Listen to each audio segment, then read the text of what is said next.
In my work as a pastor, parish priest, spiritual director, prison chaplain, and teacher at our Catholic seminary, there was a great amount of presence required to those who are in distress, to those who are suffering.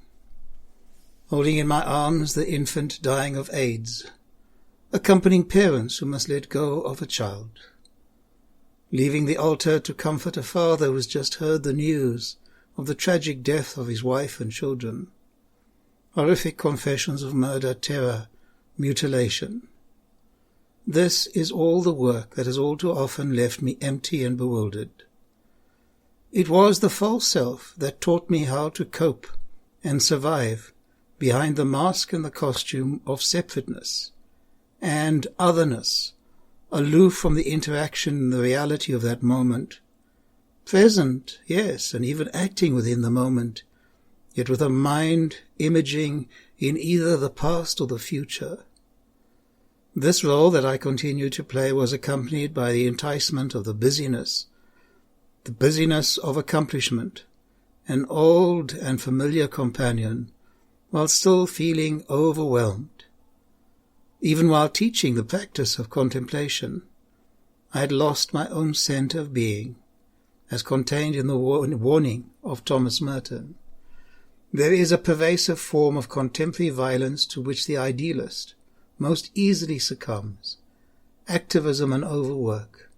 The rush and the pressure of modern life are a form, perhaps of the most common form, in its innate violence. To allow oneself to be carried away by a multitude of conflicting concerns, to surrender to too many demands, to commit oneself to too many projects, to want to help everyone in everything, is to succumb to violence. The frenzy of our activism neutralizes our work for peace. It destroys our own inner capacity for peace. It destroys the fruitfulness of our own work, because it kills the root of inner wisdom, which makes work fruitful.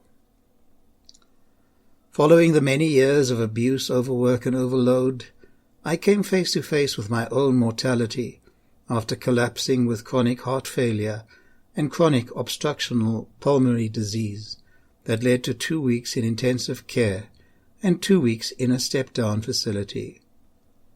It was in these moments of being totally dependent that I came once more to the question, who am I? Who am I really? Wherein lies my value?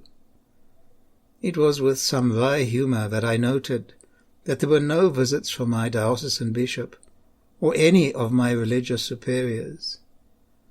This is truly the way of the world that has even infected our religion. Power, influence, and budget are at the heart of our actions and decisions. We can recognize this transactionalism in the calculating coldness of the eyes, the lack of resonance with truth and beauty. It is the icy recognition that we have become an opportunity, a dollar sign, a position to be filled. For the past 5 years I have returned to my contemplative practice as an urban hermit.